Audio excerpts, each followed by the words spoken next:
Welcome back to ESPN First Take, presented by Bass Pro Shops.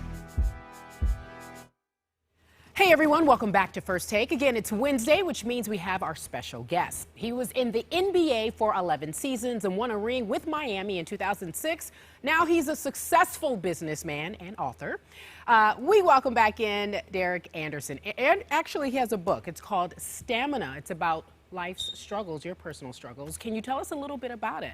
Well, basically, I wanted to make sure that I changed people's thoughts about life. You know, when I was 11, I was living in abandoned apartments, living in shelter homes. At 14, I had a son. I worked for 2 jobs at age 15, getting custody of my son, sleeping house to house. You know, then I had an Uncle George actually came and helped me become a man. And by the time of 22, I was a millionaire.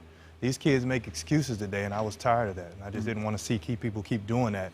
And my life really wasn't meant to be, you know, hidden. It was basically to be shared and help other people come out of their situation. So wait, let me get this straight. Amazing. At 14, you had a kid. Yeah, Derek Jr. Derek Jr., wow. Firstborn. Okay, and then after that, you said you kind of figured it out, and by 22, you were a millionaire. Yes. That's an incredible story. It is. You know, the first time I had Christmas dinner with my mother was last year, 28 years. So building our relationship with my family and seeing my father and mother again was very rewarding. But I was able to forgive them, you know, and they never seen me play basketball. My mother saw me a couple times, but it was an amazing story. And just for us to actually grow out of these situations, you see the kids don't have excuses today. You know, I didn't have any of that, and I've never drank, smoked, never did in the situations. And, you know, when you go through life, you realize that life is about withstanding and having stamina to continue to move forward. And I won championships at Kentucky and the NBA, and Stephen A. knows that, you know, he's been a friend of mine for many years, so he understands what I went through. And people always say, well, Derek, you know, he plays this way, and I just realized I couldn't make bad decisions. I don't get technical. People say, oh, he's playing a little soft, and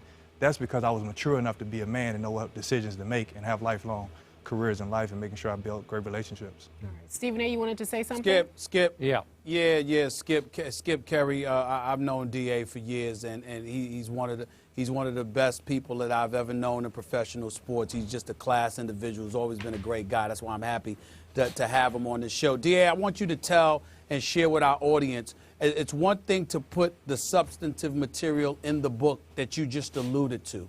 Why now, as opposed to significantly earlier before? What sparked you, what inspired you and provoked you to do this now? Well, I've always spoken about it in certain situations, but when you looked at life and you saw how people just started to take advantage of it and not reward each other with the real essence of life, I really got frustrated with it. I started to see these kids were being able to go through schools without having moral skills. My book is about teaching kids to say, yes, sir, yes, ma'am, keep your pants pulled up. You earn respect and you get that back. And even though I wasn't clean, you know, wearing the same pair of pants and shirts, I was clean. You know, I washed my clothes in a tub of cold water.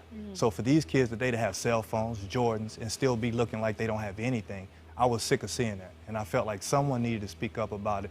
And my platform for basketball, I've always wanted to be better than Michael Jordan, but my platform was to be where I am today so I can still be effective. Not so much famous, but be effective in what I did. So today was the right time, and if you look at everything that goes around in life today, stamina is what you need to survive, and we have to do that right now. You're also pursuing your future in Hollywood, right? I write movie scripts. And Scripts? Yes, Anything sir. in the works? I got a couple of things in the works. Of course, you know, Hollywood, you can't speak, but It's top secret. Yes, but I'm going to China in a couple of weeks as well, and I'm looking forward to it, man. It's just been a great run and a lot of success. Would you like to fictionalize any of the themes in Stamina?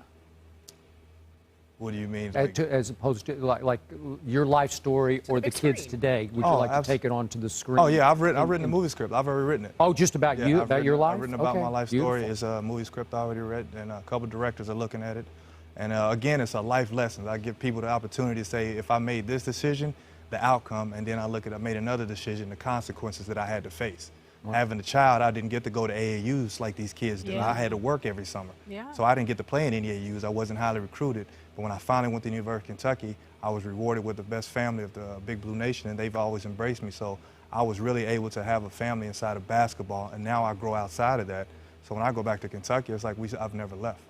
And speaking of basketball, we said that you want to ask him another question, Stephen A., before we talk about the topics? Yeah, I was gonna. Absolutely, because Derek, I know we sit here and you know your story is incredibly compelling. You know, like you said, I've known it for years. But at the same time, when we look at the modern day athlete and what have you, on far too many occasions, I find us lamenting the state of affairs that they find themselves in or find themselves experiencing.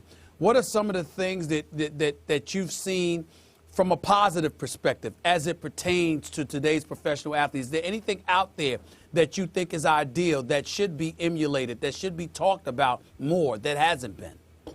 Well, I think what we need to do is focus on the good. People talked about the story of the something show they had about athletes going broke.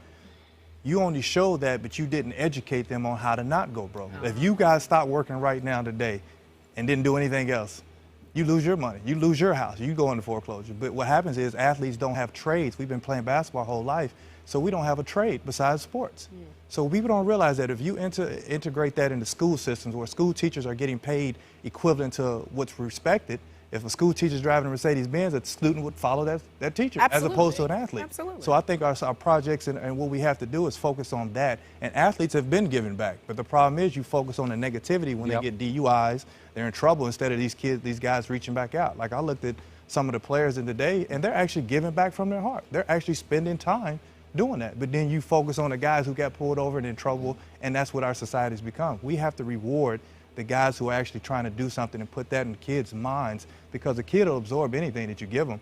But if you give him bad, he'll eventually train himself to do that. So it's about time that we just start focusing on some of the good things that we do. And Stephen A., it's obvious that you see my book is becoming more of demand because of the reality of it. And that's what I always believe. It's the truth. It's the truth, and you have to tell these kids today is never allow someone's opinion of you to become your reality.